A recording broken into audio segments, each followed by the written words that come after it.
David DeGuzman inside the NBC4 Digital Center, latest edition of the Digital Sports Roundtable. The Buckeyes are back at home with a pivotal matchup right before taking on Michigan. To help me out with previewing the Buckeyes against Indiana, we've got Joe Nugent and Whitney Harding. Let's start with the fact that Indiana is really good this year. A lot of that credit can be given to Curt Cignetti, who did great things with James Madison, and his first year with the Hoosiers, 10-0. That's never happened before in school history for Indiana. First time a 10-0 start, and first time, this is kind of surprising that I saw this, first time they've reached 10 wins. I was like, really? I was like, that's fascinating.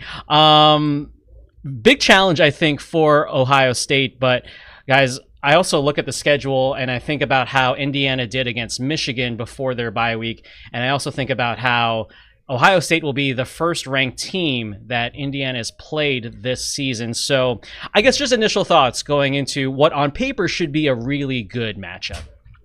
Well, I do think it's extremely interesting that this will be the first time that they not only play a ranked team, but it's a top 5 team on their field. Yeah. So, there's definitely something to the fact that Ohio State played at Oregon, played at Penn State, played 2 top 5 games already, and Indiana is going to be playing their first. So, with all the things that Indiana does extremely well, this will be the first time that they find themselves in this type of situation. And my biggest question, just from having covered Indiana for a few years, and they would hang around with good teams, and they played well against good teams.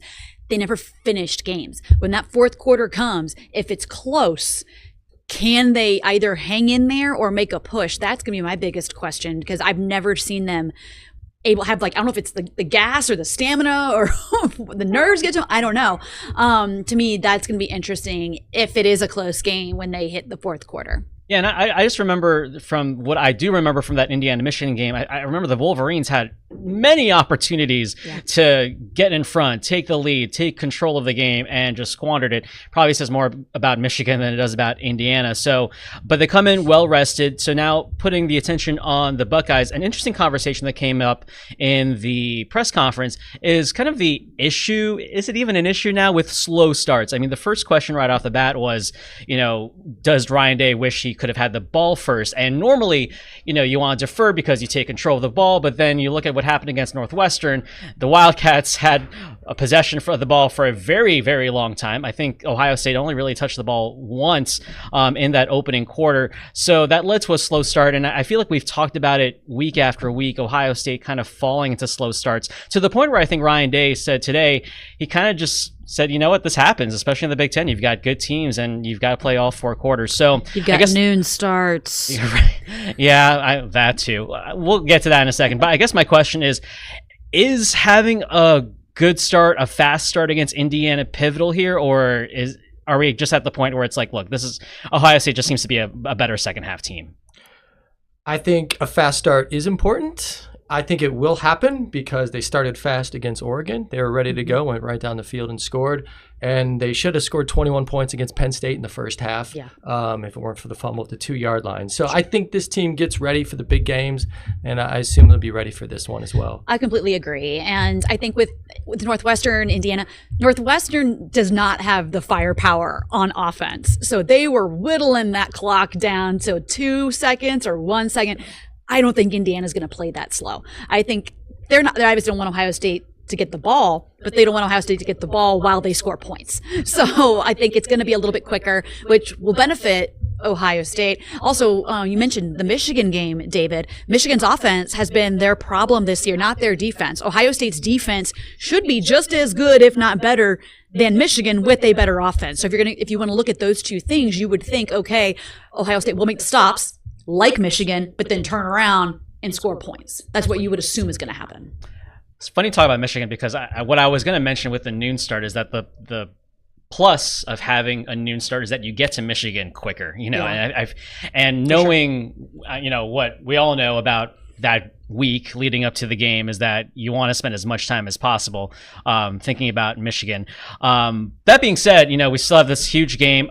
I guess I'm going to go with the proverbial, like, generic, like, what's this game going to come down to kind of question, because I feel like there's a bunch of different ways you can kind of look at it. I mean, you look at Will Howard and how he's been doing, just his completion percentages and how he's been very accurate. I feel like we finally saw a balance of a run game versus a passing game against Northwestern.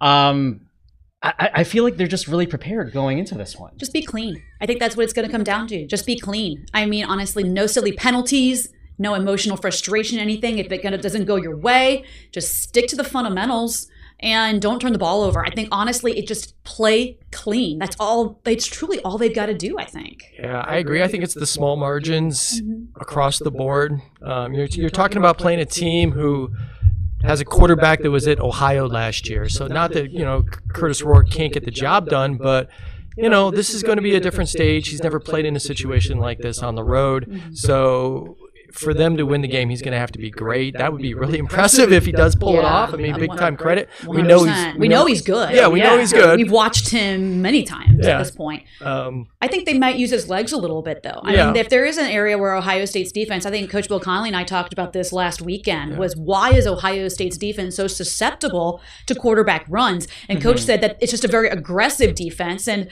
sometimes when you are very aggressive at trying to get after the quarterback, there are those lanes. The question is, can the quarterback see them in time and bust through them? And sometimes that's happened. Like Dylan Gabriel is obviously a special specimen. He is. But Curtis Rourke, not with Indiana, but he has used his legs. So it'll be interesting if he does that, or if he does that successfully. That could be an interesting aspect to the game. I mean, he has pretty good numbers too. 71.8% completion percentage, 2,410 yards, 21 touchdowns against 4 interceptions. I mean, he's a pretty good quarterback in his own right. But one thing I probably will say to add to the conversation is, this is a team, Ohio State, that has experience now with top 5 battles. I think they learned a lot from that Oregon game that really, again, came down to that last drive. And I think Will Howard will make sure that doesn't happen again. And, it proved that they can learn from their mistakes when they played against Penn State. So a lot of interesting things to think. It's funny, I was thinking about this, like it's gotten a little, quote unquote, for lack of a better word, boring in terms of like we don't have like as much to necessarily point out or talk about, but that's like a good thing, right? Because that means like they're playing their best football right now in November. And I think it's great that they do have this top 5 matchup the week before Michigan. I really do. Do you? I do. Okay. I really do, because they've got to focus. They've got to stay dialed in. There's no chance to look ahead. There is no chance to look ahead. Even though it's a struggling Michigan team, this team is rearing to get to that week. So I think that having maybe a team that when you looked at the schedule early in the season, people are like, oh, this could be a trap game. It's not a trap game anymore. Yeah. They are focused. They are dialed in because this is for a Big Ten championship game berth. Yeah. So I really think that this is great going into the Michigan week because it's also going to test their maturity. And that's great to do it right now and not potentially late December, early January. Yeah. I think it could be great. Yeah, I agree. And I think, there's a certain factor of the unknown to Indiana. And I think Ohio State has proven time and time again that they can adjust to whatever happens in front of them, even if it's something that they hadn't seen on film. Which will definitely happen. Oh, yeah. Right. I mean, for the second straight week, they're playing a team coming off of a bye. Oh, yeah. They've got some weird stuff ready to roll. Yeah. You have to. Yeah. That's how, even though they're a highly ranked team, let's face it, it'll be an upset. Yeah. You have to do that. You got to throw out the Greg Schiano weirdness every now and then to try to get stuff on the board. Well, we have reached the business end of the season. Pivotal matchups to come. Indiana, then, of course, Michigan. And if Ohio State plays its cards right, that means also a Big Ten championship the week after. All right, a lot to talk about. Always having fun with these two. For Joe Nugent, Whitney Harding, I'm David DeGuzman. Have a great one.